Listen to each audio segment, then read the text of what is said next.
بستأذن حضراتكم نبتدي السيشن الخاص بينا تحت عنوان technical session الخاص بالتكنولوجي والسمارت solutions to enhance land management, land development and construction. بيسعدني النهارده يكون معايا زميلي مجد زهران من البنك الدولي كوردينيتور للسيشن.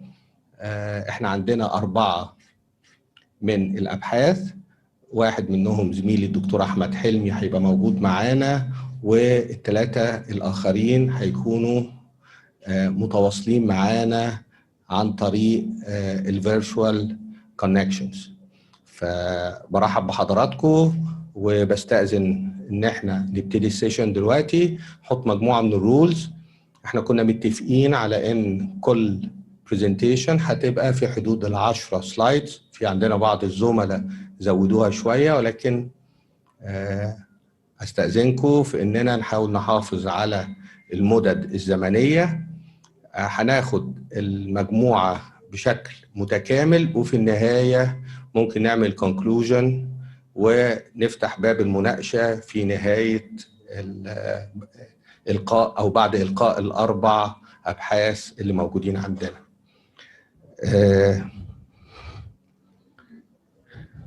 زي ما حضراتكم عارفين، احنا في ضيافة المؤتمر العربي الثاني للأراضي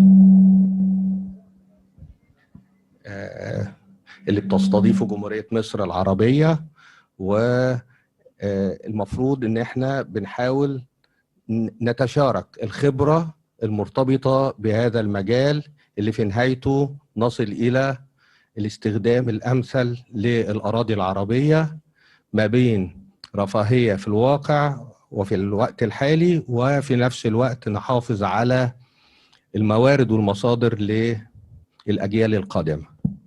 احنا عندنا 4 سبيكرز.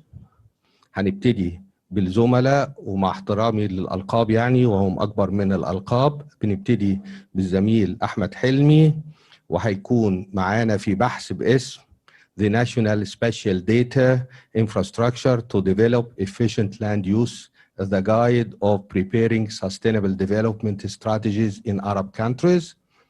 بعدها هيبقى في معانا from the UK طبعا دكتور أحمد من مصر، ثم ديف ستو وأنتوني بيك من إنجلترا هيكونوا معانا في بحث باسم Moving the Smart Land Registry the Fundamental Underpinning of Adapting Blockchain. بعديهم نعيمة الحسني من الإمارات وكلاوس شتاينينجز هيكونوا معانا في Alternative Futures for العين أبو ظبي United Arab Emirates. and then هيبقى معانا منال مالك في بحث باسم Technologies and Smart Solutions of Unconventional Adaptive Form Generation in Office Buildings at البصرة العراق. بسرعة، دكتور أحمد حلمي هو أستاذ بقسم الهندسة المعمارية بالجامعة المصرية الروسية. هو صاحب خبرة أكثر من 20 سنة في مشروعات التخطيط العمراني ونظم المعلومات الجغرافية. حصل على البكالوريوس من جامعة الأزهر من كلية الهندسة، والماجستير من جامعة الأزهر، والدكتوراه في التخطيط العمراني من كلية الهندسة جامعة القاهرة. هو مدير وحدة البيانات المكانية بالمركز الوطني للبنية المعلوماتية المكانية بوزارة التخطيط والتنمية الاقتصادية، وهو أحد القائمين على مشروع تكامل البنية التحتية للبيانات المكانية الوطنية لتطوير منظومة التخطيط المصرية. الكلام ده من سنة 2013 وحتى هذه اللحظة.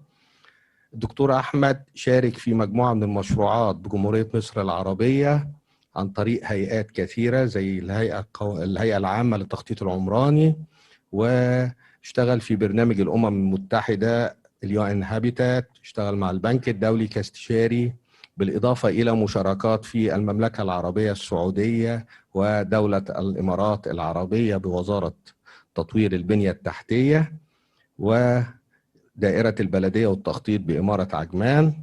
دكتور أحمد له العديد من المساهمات والخبرات في مجالات متعددة، وحاصل على مجموعة من الدورات المتخصصة في مجال إدارة علوم الأرض والسياسات المرتبطة بالإسكان. دكتور أحمد اتفضل في البرزنتيشن بتاعتك، وأتمنى إن احنا ما ناخدش أكتر من أول 15 دقيقة. طيب في حدود ال 15 دقيقة، اتفضل.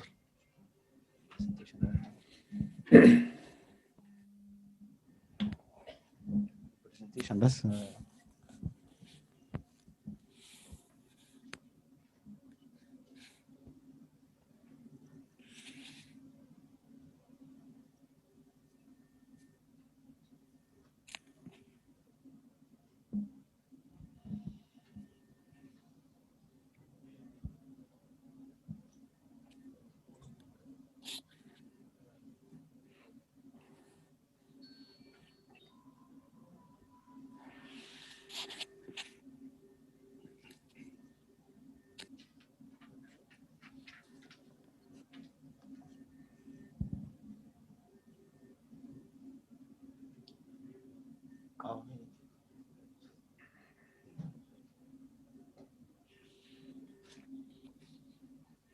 نشيل البتاع بس عشان اعرف عليه.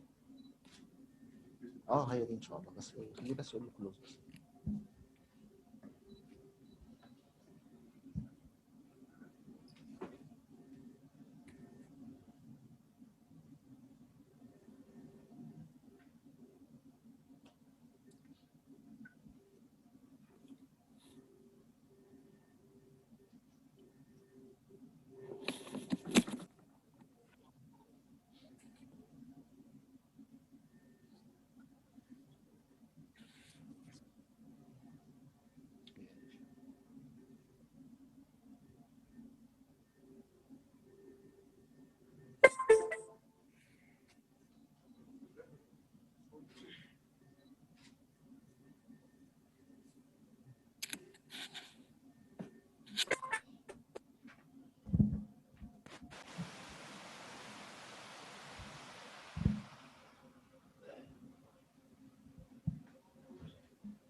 لا مش مشكلة، انا بص هنا.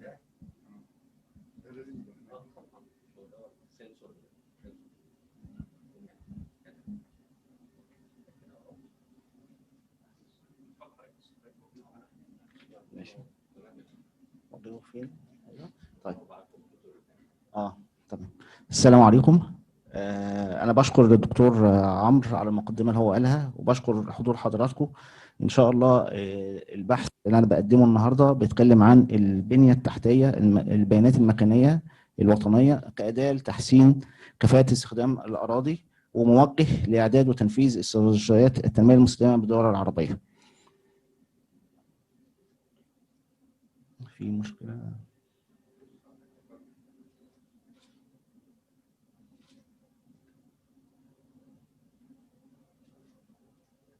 تقريبا في حته واحده بس ايوه بتقلب من اتجاه واحد بس.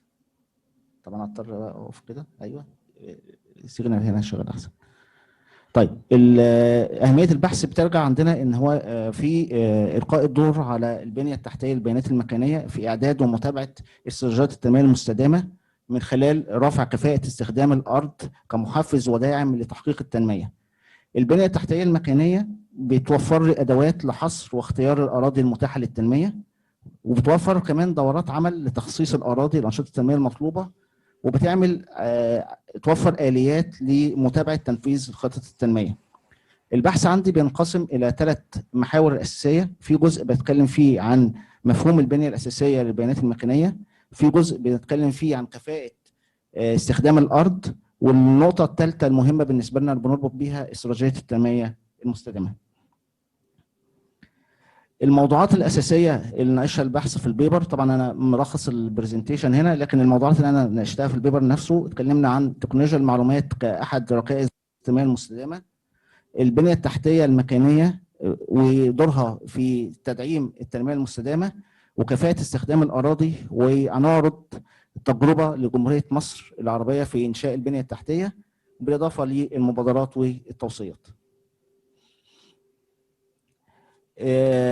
مقدمة كده سريعة، احنا من بداية الألفينات احنا بنعيش في قرن جديد، هو القرن بيسموه القرن الحضري. ده بيتميز بأربع مظاهر أساسية. المظهر الأولاني اللي هي العولمة والتجارة المتحررة بين كل الدول. النقطة الثانية اللي هي تكنولوجيا المعلومات والاتصالات، وهي أحد دعائم التنمية الاقتصادية دلوقتي. المظهر الثالث اللي هي الكوارث الطبيعية والانتشار الأوبئة والأمراض، وده ملاحظ في الفترة اللي احنا فيها، ربنا يعني يفرج عن العالم كله. النقطة الأخيرة اللي هي التحضر وزيادة عدد سكان المدن. طبعا مش هندخل في مفهوم تكنولوجيا المعلومات، لكن هو كتوضيح هو اللي هي التكنولوجيا اللي بتستخدم في جميع جوانب إدارة ومعالجة البيانات باستخدام الأدوات والعمليات والمنهجيات وباستخدام الأجهزة والبنية التحتية. البنية التحتية للبيانات المكانية بتعتبر أحد المحاور الأساسية لتكنولوجيا المعلومات، وهي اللي بتختص بتخزين واستعلام عن البيانات الممثلة هندسيا، وبتعتبر الأساس لفهم جميع الأنشطة المتعلقة بالأراضي.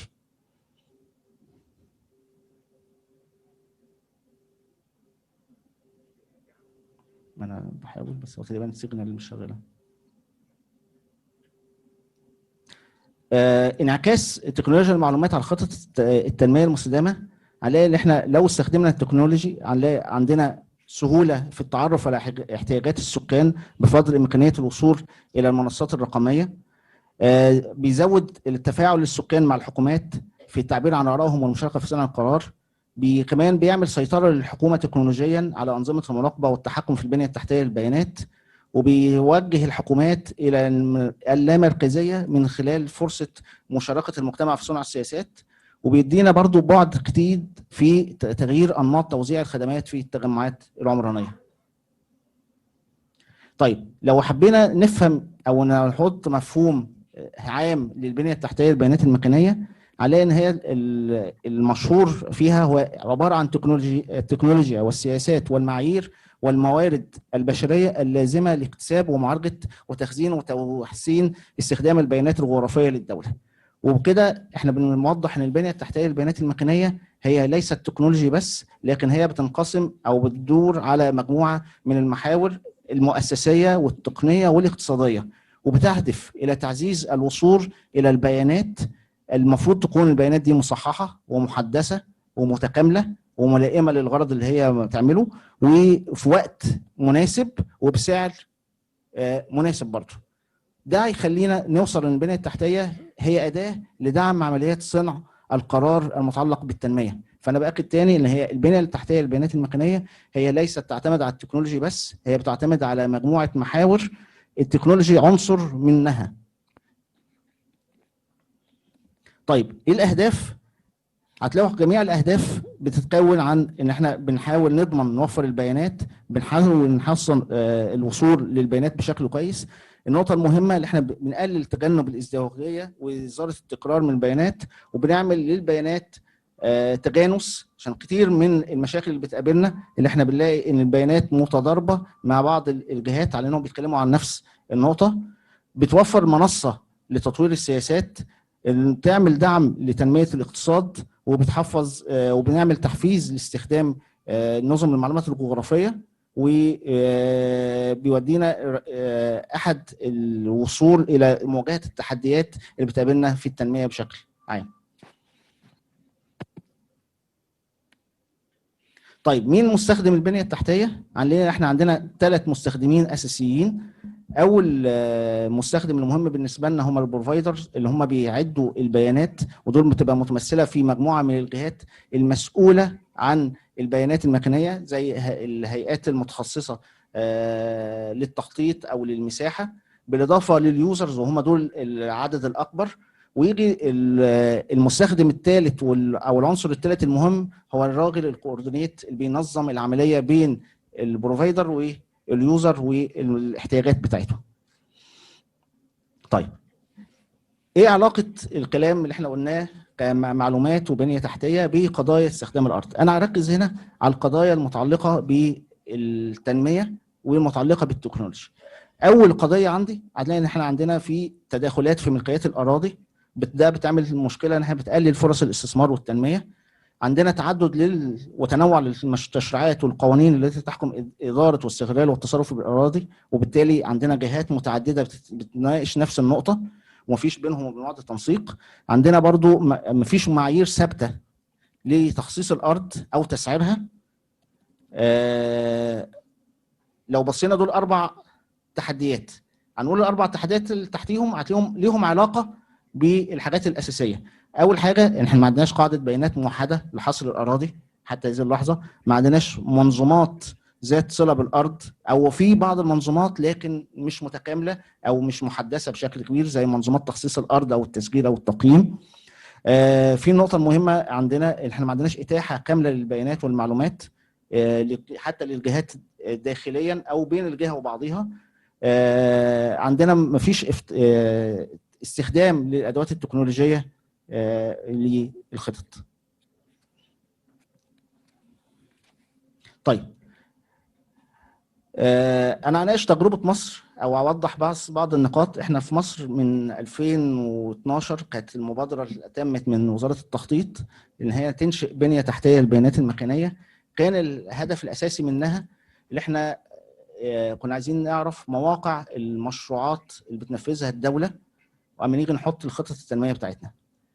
الكلام ده الحمد لله بدأناه من 2013 وابتدينا نعمل الخطوات المبدئيه ليه، وبعد كده تم توقيع تشارك مع الجهات المتخصصه في رسم الخريطه، هي اداره المساحه العسكريه، ان هي ترسم خريطه الاساس الموحده للدوله المصريه. وبالتالي هي الخريطه دي هتكون هي عنوان التوحيد في بين جهات الدوله وبعضها في فهم خطوط التنميه او استهداف التنميه المطلوبه. لو قلنا 4 اهداف او اللي احنا حاططهم البنيه الاساسيه، اول هدف اللي احنا لازم يكون الوصول لتنميه مستدامه ورفع كفاءه استخدام الارض. انا لازم يكون عندي خريطه اساس موحده بمواصفات تسمح بدمج البيانات المكانيه، والبيانات دي ساعتها احنا بنتكلم بقى على جميع البيانات المتعلقه بالاقتصاد والاجتماع والخدمات والعمران لكل قطاعات الدوله. لازم يكون عندي نظام مستقر لتبادل البيانات، وبنأكد على كلمه تبادل واتاحه البيانات، ده عنصر اساسي لنجاح اي منظومه للبنيه المعلوماتيه المكانيه. لازم يكون في اطار لتكامل البيانات لكافه جهات الدوله. النقطه اللي بعد كده بنأكد تاني على موضوع اتاحه البيانات المكانيه. والهدف الاخير عندنا احنا لو عندي بنيه معلوماتيه مكانيه، ده هيعمل على ترشيد اوجه الانفاق بتاعتي في رسم والخرائط او تجميع البيانات الخاصه بالمشروعات.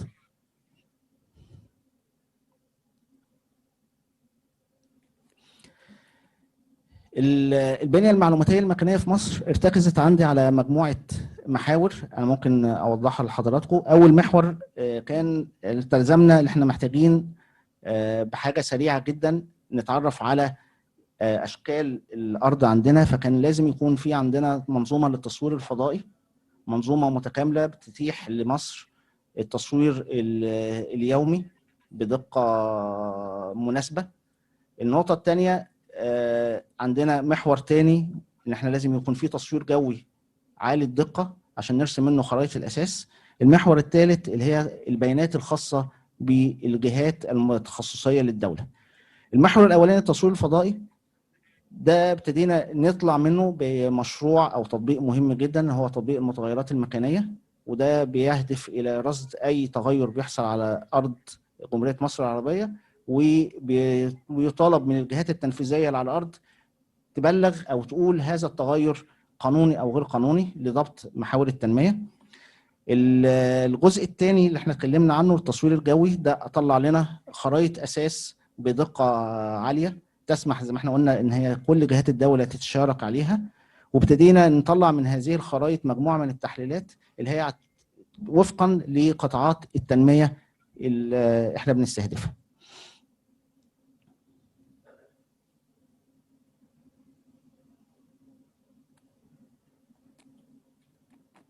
طيب الموجهات اللي عندنا اللي احنا عشان نرفع كفاءة استخدام الأرض لازم يكون عندي إطار معلوماتي متكامل، عندي إتاحة ومشاركة للبيانات، عندي آلية لتحديد الاستخدام الأمثل للأراضي، عندي انوفيشن لآلية التخصيص. مش شرط ان يكون دايما ان التخصيص بيتم عن طريق البيع، لا ده ممكن يكون عندنا افكار متعدده عشان نحافظ على اصول الدوله. لازم يكون في اطار تشريعي يضمن خصوصيه البيانات اللي بتاعت الجهات المشاركه معنا.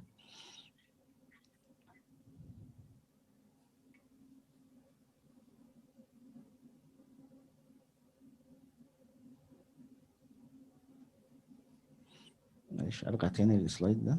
طيب المقترح اللي احنا ازاي ندمج كفاءة استخدام الارض ضمن خطة التنمية. نرجع تاني هنلاقي ان احنا لازم يكون عندنا خريطة اساس موحدة بيدمج عليها البيانات التخصصية للجهات، وده عن طريق ان احنا نوحد المرجعيات والاسس التي بتبنى عليها. خريطة الاساس دي هتطلع لنا قاعدة بيانات موحدة على مستوى الدولة ليها مواصفات قياسية. طيب تمام. قاعدة البيانات الموحدة ليها مواصفات فنية نقدر نطلع منها بالأراضي المتاحة للتنمية أو ما يسمى البنك الوطني للأراضي. ده يدخل في معيارين أساسيين. المعيار الأولاني هو معايير اختيار الأرض أو اللاند سوتابيليتي الأنسب استخدام، والمعيار الثاني اللي هو معايير التسعير وكفاءة استغلال الأرض. البنك الأراضي المتاح المفروض يطلع على بوابة جغرافية بينضاف إليه المخططات التنموية أو الطلبات الاستثمارية، بتدخل في دورة عمل لاختيار الأرض وإجراءات التخصيص. واللي بيضمن اللي احنا إن نوصل للتنمية المستدامة اللي احنا لازم نتابع تنفيذ المشروعات بعد ما أنا خصصتها. مش ما بوصلش أنا لمرحلة التخصيص وبقف، لا ده أنا لازم أتابع آليات التنفيذ بعد ما أنا خصصت الأراضي.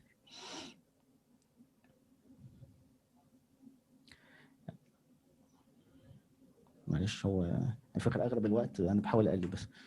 المبادرات والتوصيات اللي احنا بنقترحها.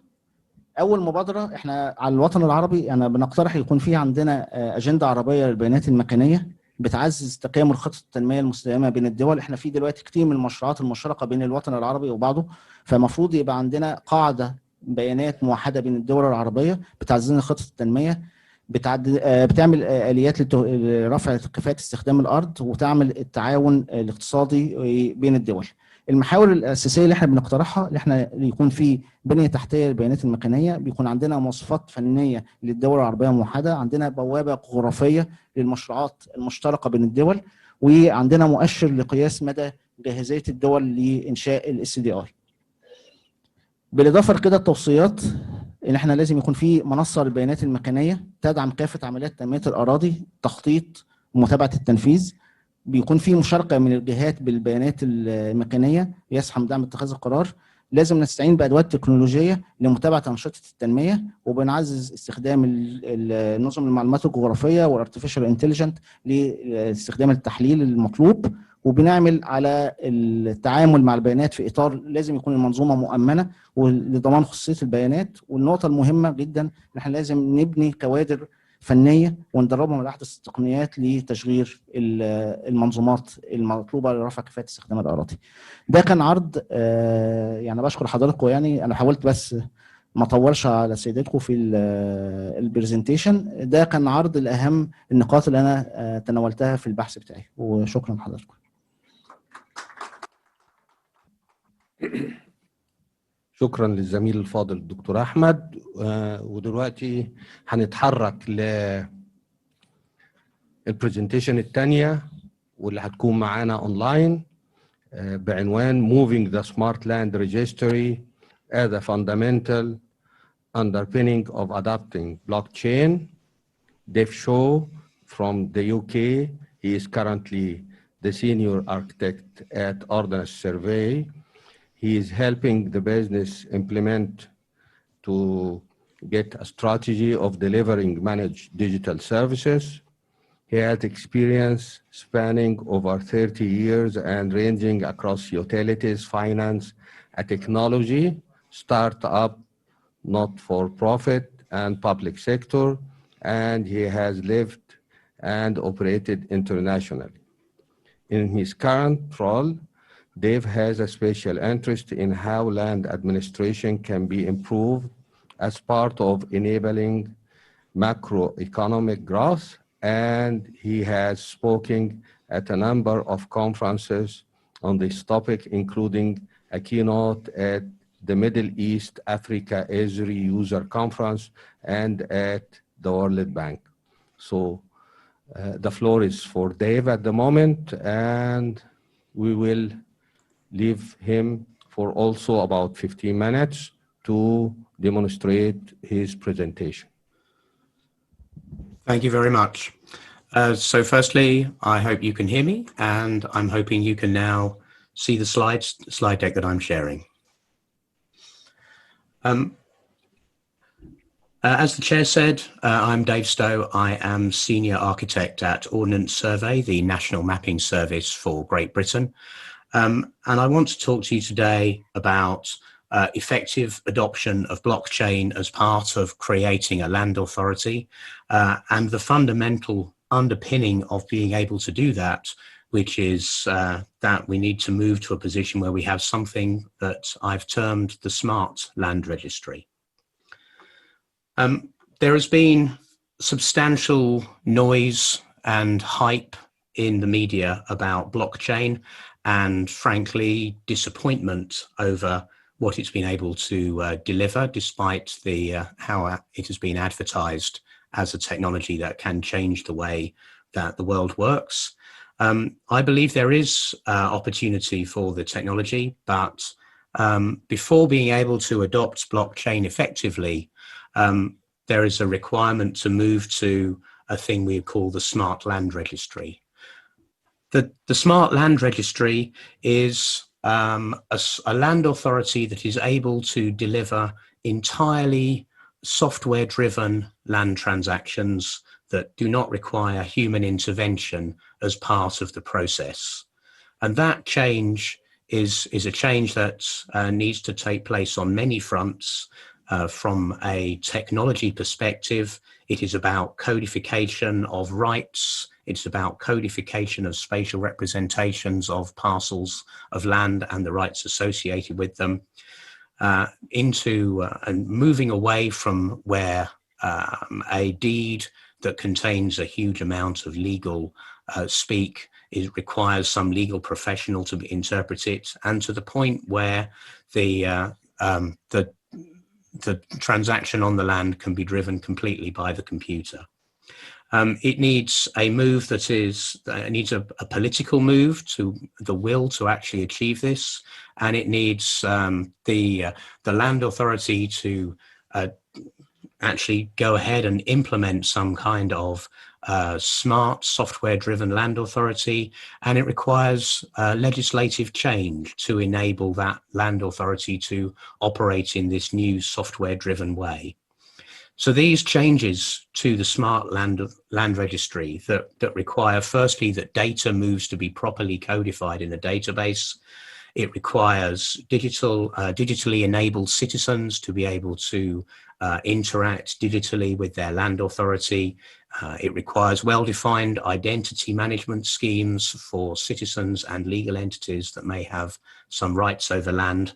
But this move is worth the effort, particularly in regions of the world, such as the Arab region, where there is the will and aspiration to be world leading, the resources to carry out this kind of implementation, and the ability to legislate rapidly to enable this kind of move.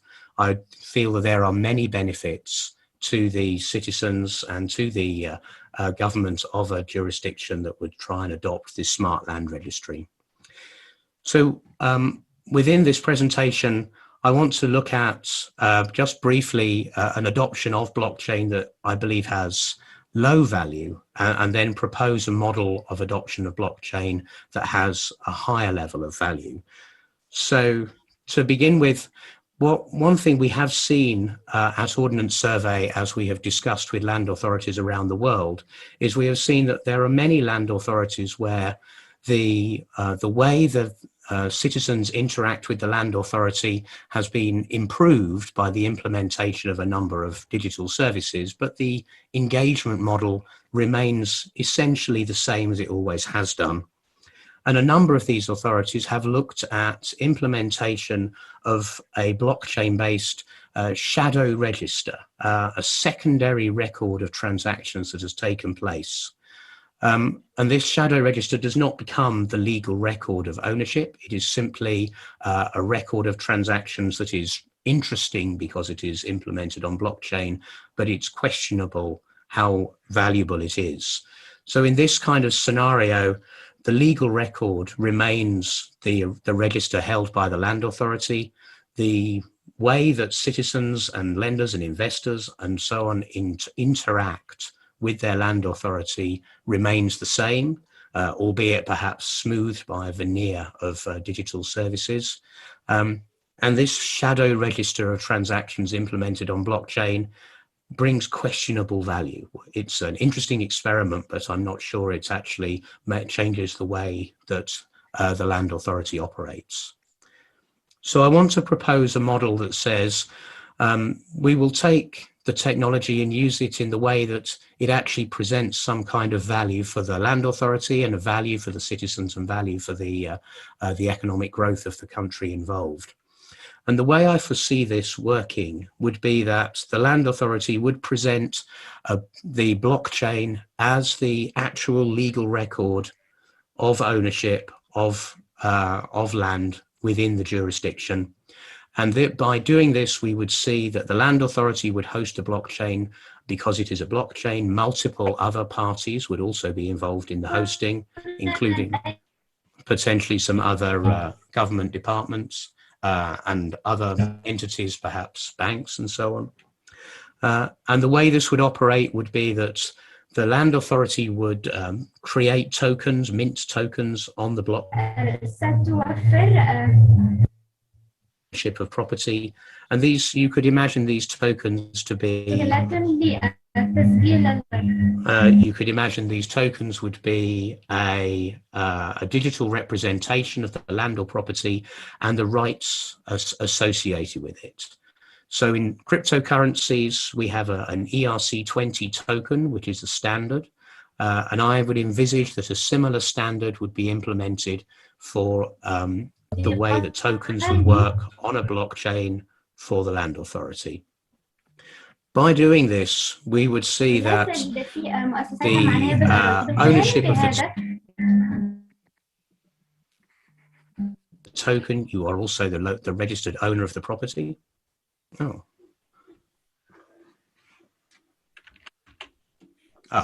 Thank you. And having been the ownership of the token would equate in law to the being the registered owner of the property. And by use of these tokens, trading of these tokens would be the way that property transactions would take place. So we would see that land transactions would be realized as smart contracts, so contracts that are encoded in software rather than in legal language. And those contracts would be executed on the blockchain to enable transactions to take place. And the characteristics of these contracts would be that they would enable the tokens that represent the ownership of property to be traded. Those contracts would be able to interact with other entities, perhaps lenders and other governments, and so on. And these contracts would execute on the blockchain, and by virtue of executing on the blockchain and being validated by the multiple parties that host the chain, would naturally be ensure that the rules of the land market would be adhered to by for those transactions.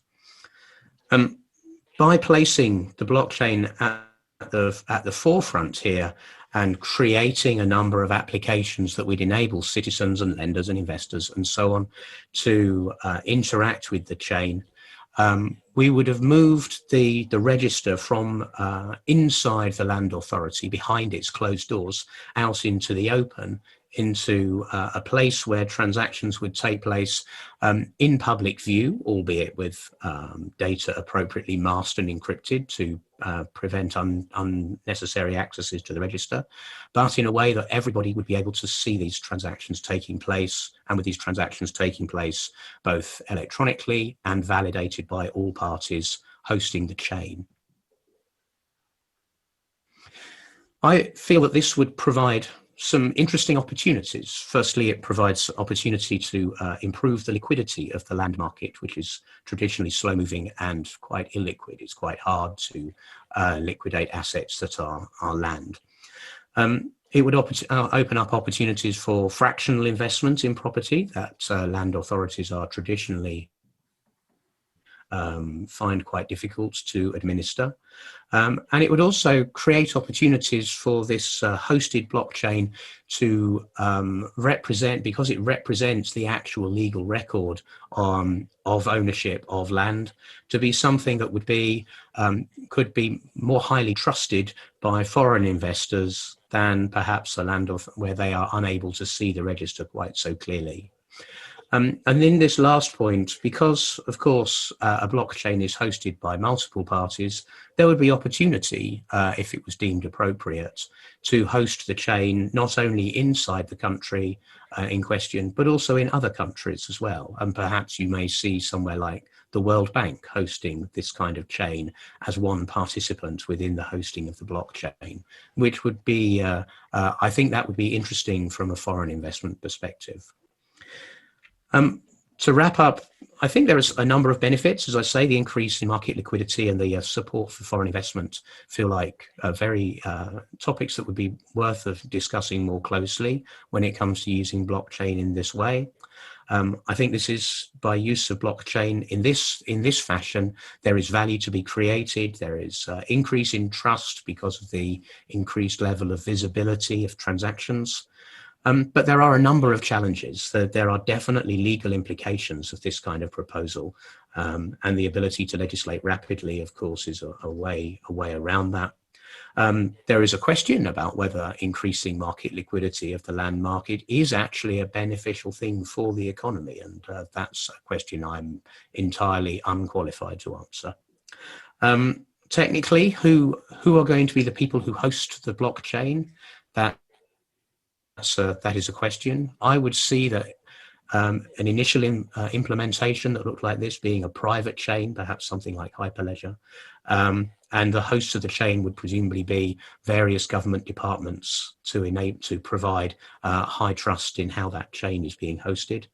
But there are absolutely technical challenges as this technology remains immature. There remain a number of challenges in using it. But if you'd asked me 5 years ago, I would have said it was entirely not ready. And if you ask me now, I would say it probably is kind of ready to be used in terms of technology. So things have moved forwards. So I'm going to bring that to a close there. And thank you very much.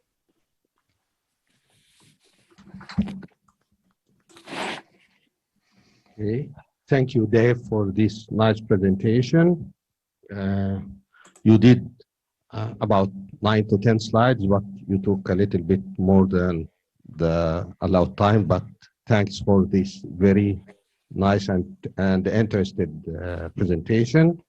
We are now going to the third one. Thank you. The alternative futures for Al Ain, Abu Dhabi, United Arab Emirates. We have 2 partners for this, or co-authors for this presentation.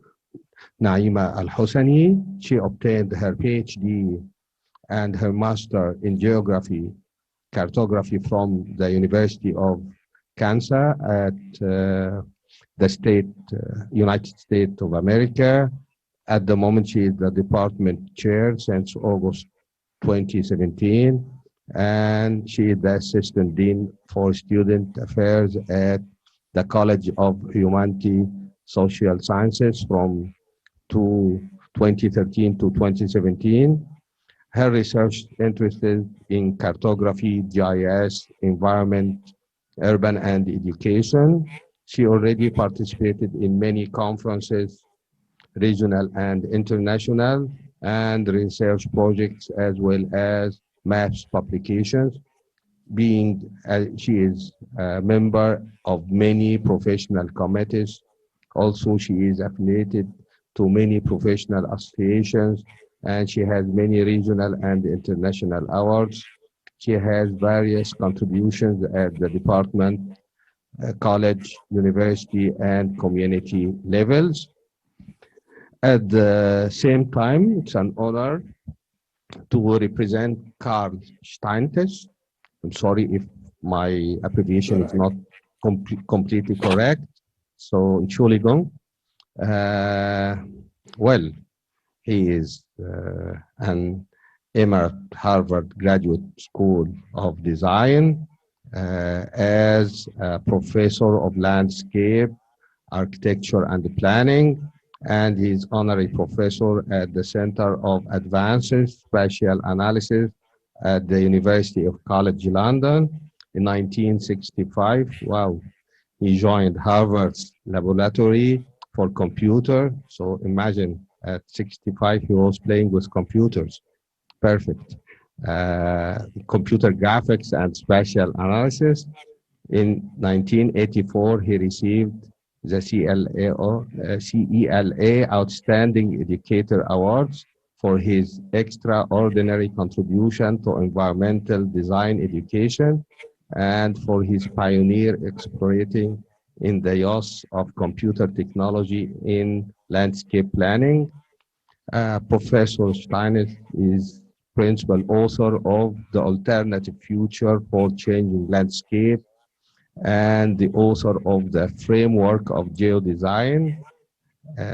He has lectured and taught workshops at more than 150 universities, and he is the coordinator of the International Geodesign Collaboration. We are expecting a lot from this presentation, speaking about, again, the alternative future for Al Ain, Abu Dhabi, United Arab Emirates. I know that both authors are going to share with us this presentation, so the floor of your side, and good luck.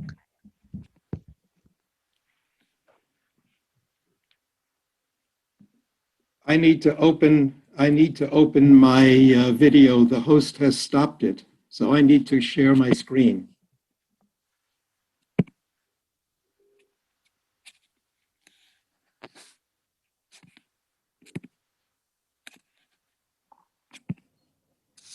Can you see or hear me now? Yes, it's clear. Yes? All right.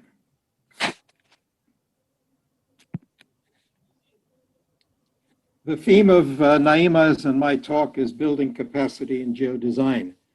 We take a particular perspective, and that is that this world of ours is changing so rapidly with innovation, migration, and demographic change, plus climate change, that we really have to question whether we're educating people properly for being able to adapt planning rapidly to very rapidly changing situations. And this particularly applies to the Arab-speaking world. The generic problem is, how do we organize and conduct the very beginning and strategic changes of planning for longer term change in a large, multi-system, multi-client, relatively unpredictable and contentious context, and one which should not become a zero-sum game. In other words, rather than focusing on how to manage today's land use, I think that you can't do that without looking at least a generation ahead and thinking about the changes that are likely to be occurring, and then planning for the adaptation of the existing situation toward what is likely to be changing during the lifetime of the younger generations of your clients. Why geodesign and why negotiation as a basic tool? Because when fundamental conditions are changing, and they are, and big data-based models predict future problems, and they are, the end game of our work still requires a purposely designed spatial temporal strategy for future action. And this is necessarily a political process, political in the proper sense of the word. I believe that you have to be prepared to change geography by design, by purposeful action, not just manage a diffuse, anarchic marketplace. Geodesign applies systems thinking to the creation of proposals for change, which is what planning does.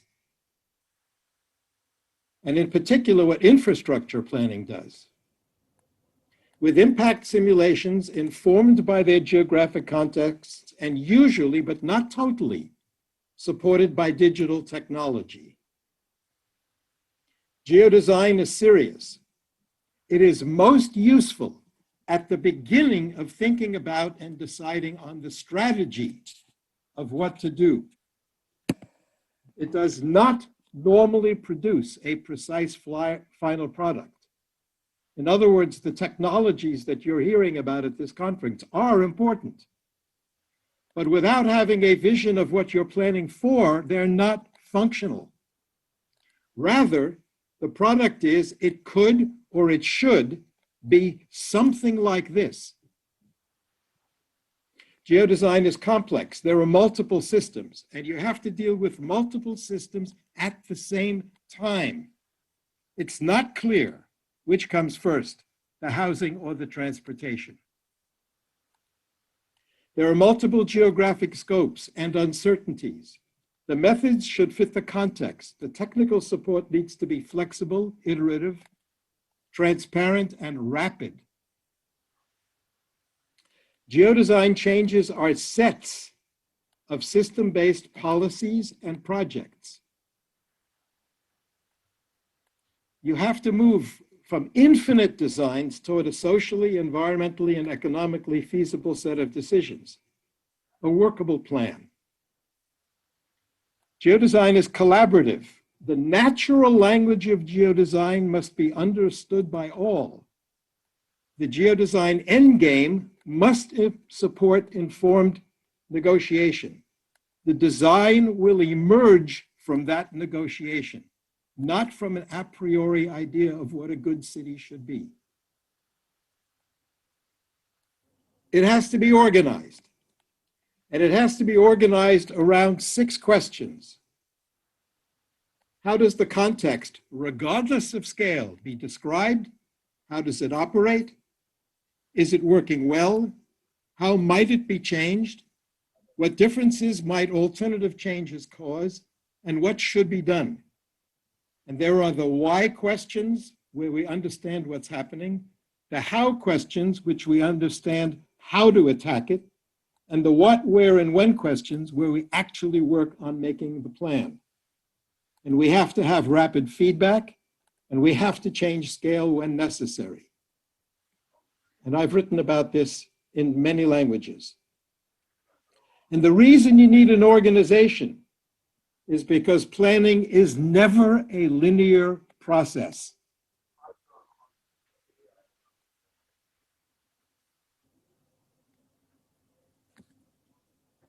There's software to support these processes. There are about a half a dozen software packages that can organize multi-system planning.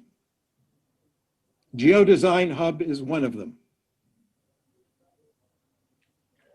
3 years ago, we started an international university collaboration because we believe that we need 10,000 people globally to be able to plan in a digital and synthetic environment across multiple systems.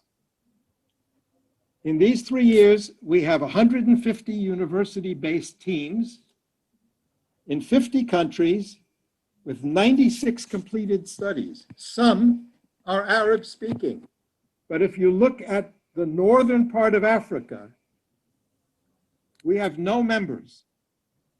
The collaboration has agreed to the following conventions.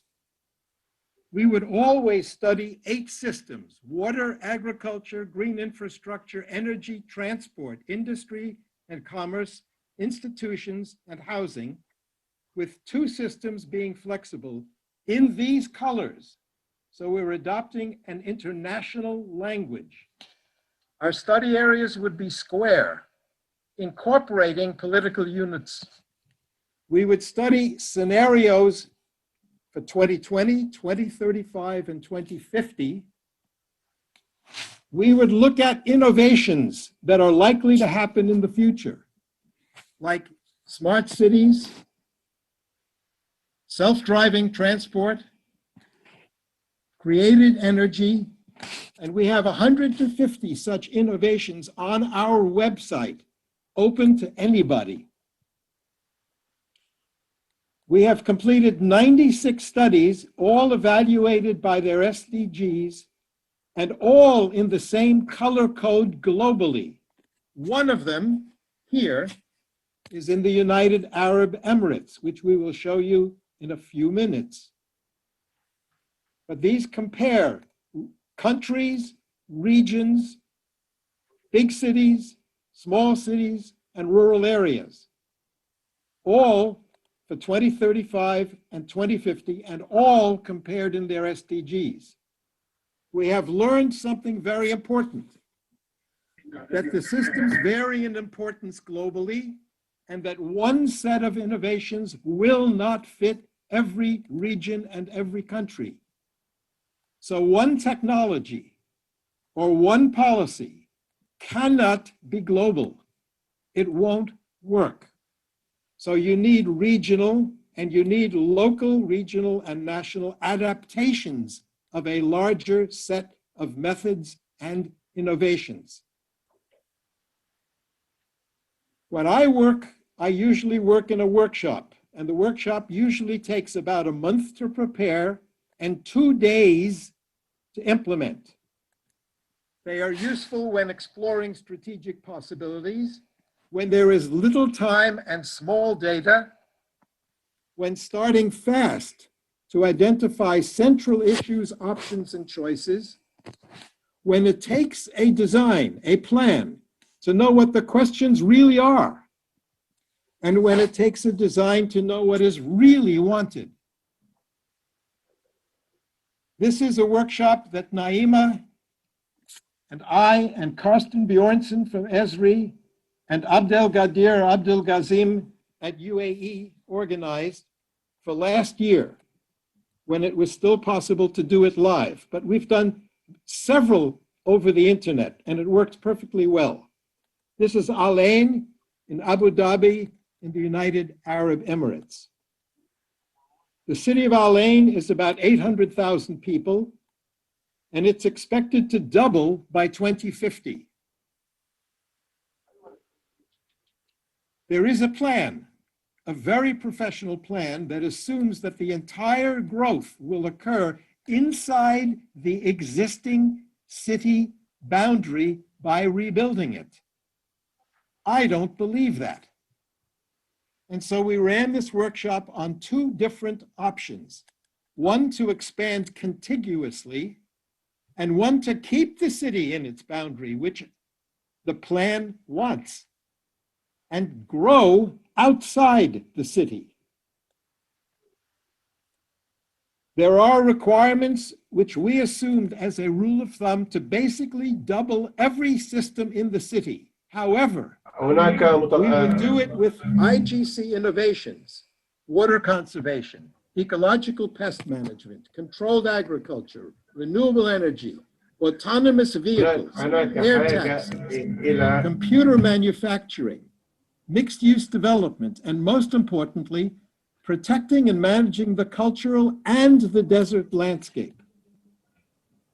To prepare the workshop, we had to have a study area, which in this case is a region around a city. This is a global set and a set of evaluation models.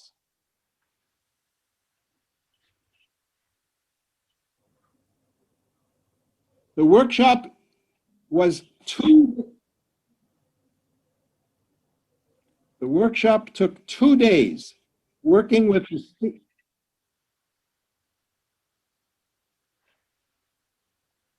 They worked in diagrams of color-coded policies and hatched lines and color-coded polygons in projects. This is the growth of the city if you reject the current plan, and it's going to double. This is the growth of the city if you keep the plan, change the city, but you can't do it beyond 2035, and then it starts to grow.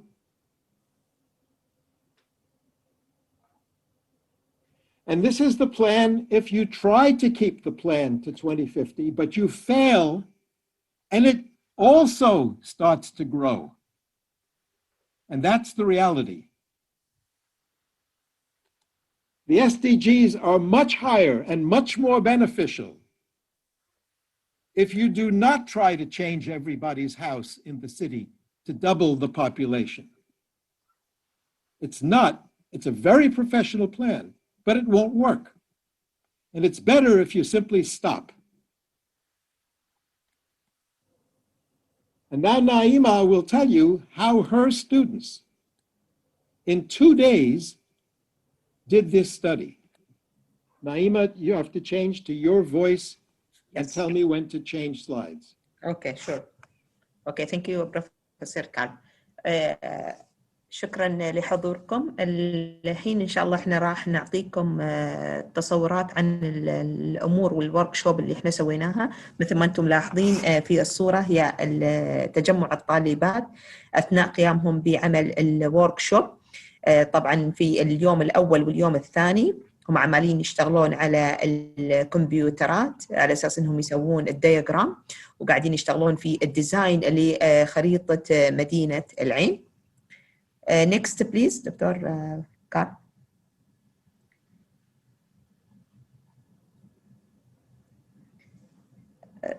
Next please, Dr. Carl. Can you move the slides? It is on now. Yes, thank you. هني مثل ما انتم شايفين كذلك تكملة لين الدكتور كارل، وهو أثناء الشرح لين الوركشوب ورشة العمل اللي قاعد يعطيها لين الطالبات. ملاحظين وجود الطالبات في اللابات، المعامل طبعا الخاصة في قسم الجغرافيا والاستدامة الحضرية، ينصتون للدكتور وفي نفس الوقت عمالين يتناقشون في الأمور اللي خاصة في الديزاين الخريطة وعملية المراحل المختلفة لين انهم يوصلون لين حل واضح على مرور هذه المراحل المختلفة. Next please.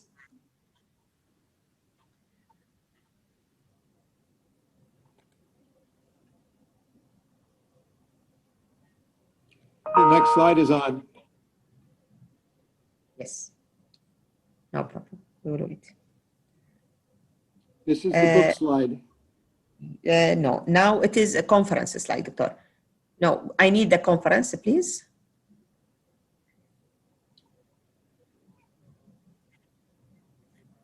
الكونفرنس دكتور، نحن نعتذر لأن في شوية يمكن تكون صعوبة في التنقل بين السلايدز، لكن إن شاء الله راح أتحدث عن وجود الطالبات ومشاركاتهم. I'm still waiting, Professor Carl, to the conference students slide. That's the conference. No, not this one. That is the conference I can't slide see the now. conference, no. Maybe, but for us still, it's not. I think we have only 2 minutes, please, Dr. Yes, Naima. we will finish in 2 minutes if you can broadcast my slide. Inshallah, which we will finish, share. but because yeah, okay, that's it. Okay, here. طبعا هني يوضح لنا مشاركة طالبات جامعة الإمارات العربية المتحدة في كونفرنس. حصل الكونفرنس في كاليفورنيا، ولاية كاليفورنيا، في الولايات المتحدة الأمريكية، مشاركاتهم في عرض المشروع اللي اشتغلوا عليه. طبعا هذه مساهمة كبيرة ومشاركة رائعة يعني من خلال الدول المختلفة وجود هذا المشروع. Would you please next دكتور؟ إضافة طبعا إلى وجود الدكتور كارل، بروفيسور كارل. Okay, about his book, yes. طبعا هذا الكتاب لين الدكتور كارل متحدث حاليا معنا له الكتاب. طبعا هذا الكتاب هو موجود له بلغات مختلفة، وحصلت دولة الإمارات على حصلت على permission من خلال يعني موافقة الدكتور على ترجمته للغة العربية. طبعا هذا بيكون مبادرة جدا رائعة، حيث وجود المتحدثين باللغة العربية يستطيعون أنهم يقومون بقراءة هذا الكتاب وأخذ جميع الإيجابيات اللي موجودة في هذا الكتاب، وكذلك يعني المميزات اللي خاصة في هذا الكتاب. هذا الكتاب إن شاء الله حاليا هو قيد البرينتينج، قيد الطباعة، وإن شاء الله سيتم يعني وجود هذا الكتاب في جميع دول العربية، دول الوطن العربية والدول الناطقين باللغة العربية. Next please. طبعا نحن نشجع جميع الدول الوطن العربي في أنهم يلتحقون في IGC اللي هو International Geodesign Collaboration، على أساس أن في اليونيفرسيتيز يعني والجامعات تكون لهم فرصة ومساهمة كبيرة yes من خلال هذه المنظمة. دكتور كارل I finished. Indeed. Yes. So نشكر حضراتكم للاستماع للعرض التقديمي، وفي حالة أي سؤال أرجو أن لا تترددوا. If you have any question, please feel free to ask. Thank you.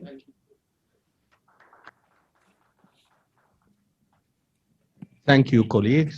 And surely I'm inviting and encouraging all of the universities, especially from the northern part of Africa, the Arabian countries, to share with you such a fruitful experience. Okay, going to last presentation. It's from Manal Malik with the title Technologies and Smart Solutions for Conventional Adaptive Form Generation in Office Buildings, Al-Basra, Al-Iraq. Manal is an architecture engineer from Iraq. She is a master student at the Architecture Department, Faculty of Engineering, Alexandria University since 2018. And she got her BSc from the Architecture Department, Faculty of Engineering at Al-Basra University. And from 2006 till 2011, she was working as an architecture engineer in BIC, Iraq. And she has an experience on that direction. Manal is going to present a very interesting presentation, but I hope that she will be able to end it within 10 minutes, and this is another challenge. So the floor is for you, Manal, with my best wish. Okay, thank you, sir. Hi, everyone. I will share my screen with you. Okay. My topic is about technologies and smart solutions for unconventional adaptive form generation in office buildings in Al-Basra, Iraq.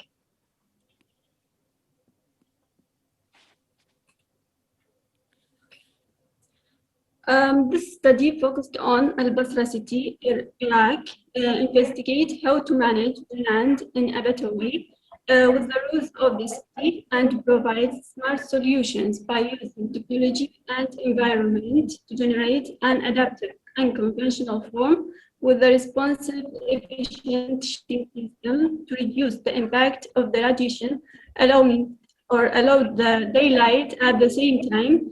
Investigate how to see generative parametric design through the lens of the user, as provide great opportunities for architects and designers to contrive the design process more efficiently and make a complex creative forms easily, complete unity between the building users and at the same time with the environment. The main message is manage the land efficiently by employing technology and environment to generate an unconventional adaptive form. The methodology of the study includes two main parts. The first about generating form of a tall office building based on the biomimicry in Al-Basra, Iraq, mimicking the form and the performance of the bottle brush flower by using technology, and provides smart solution through parametric design technique, its tools and software, namely Rhino, and its plugin named Grasshopper.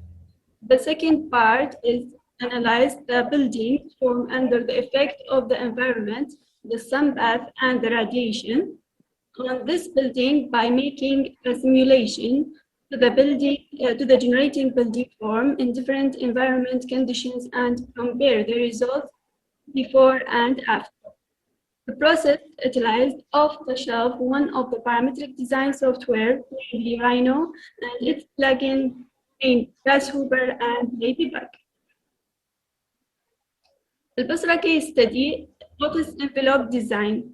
Al-Basra is the most southern province of Iraq, located on southeastern Iraq. Its location at the Shatt al-Arab and its vast oil reserves make it one of the economically most important province of Iraq.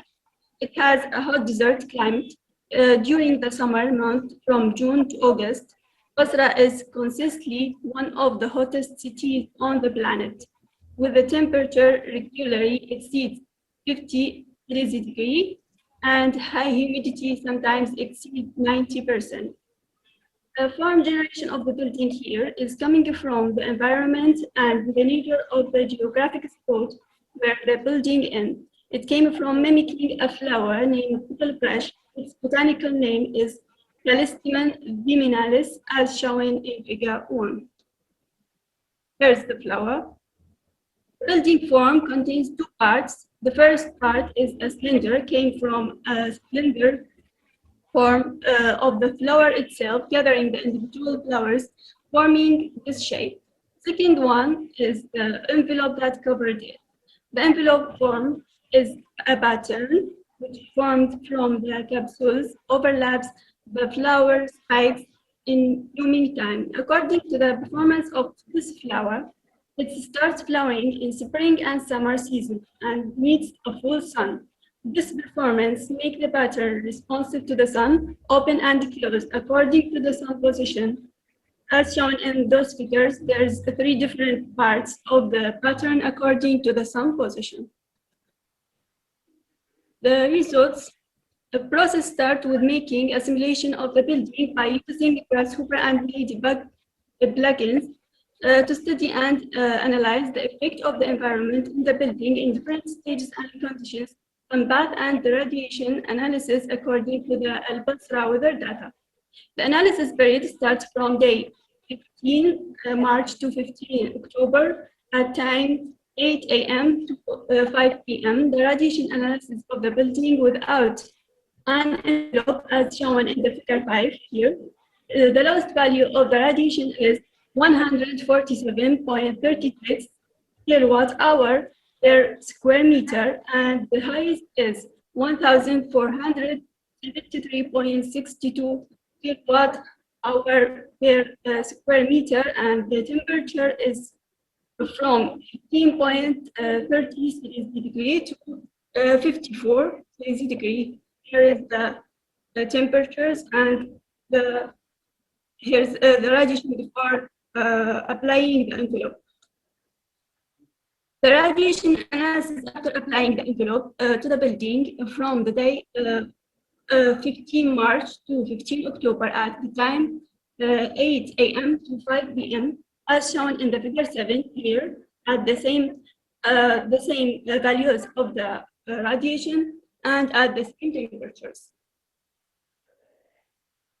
The radiation analysis as shown in the figure 5 is between 147.36 to 884.17 kilowatt hour per square meter before applying the envelope, while after applying the envelope, it's becoming between 147.36 to 589.45 kilowatt hour per square meter, as shown in the figure 7. This means that it has becoming less than the first case. Besides that, it is in the hot, humid climate, the circular shape is the optimum geometric shape, receiving the lowest amount of the annual total radiation among all high-rise building shapes.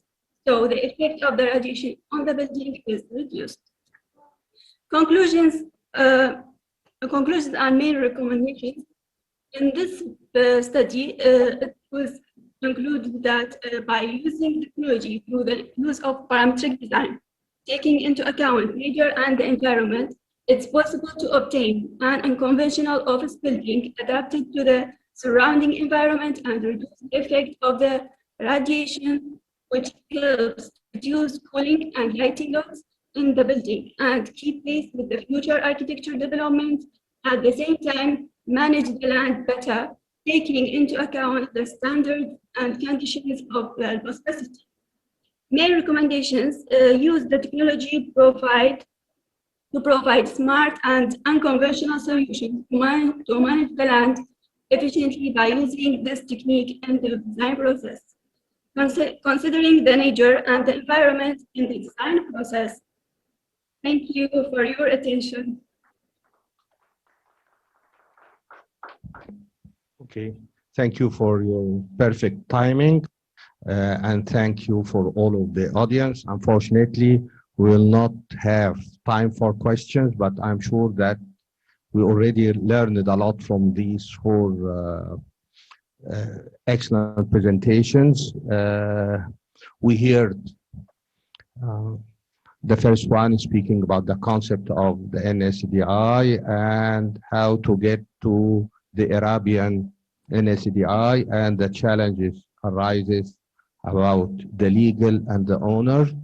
Then we goes to another very interested presentation going for this smart and land registry, okay, using the blockchain, and we hear new words about the smart contract. It's a code, not a language. And we might ask, do we have the infrastructure and the capacity to start this blockchain in our Arabian world? And then we went to a very specific experience going to Al Ain, and thanks to the IGC, where I am encouraging all of us to join and to see what would be the benefits and the policies for this experience. Last but not least, we learned from the environment that we can see a flower can be the model for our buildings to save the environment from one side and to reduce the side effect of this. So these were the four presentations that we already heard, and I'm encouraging all of you also to share these presentations with the authors in any question and cooperation. I would like to thank all of you for kind attention and see you on the other sessions. Thank you for all of you. Salam alaikum.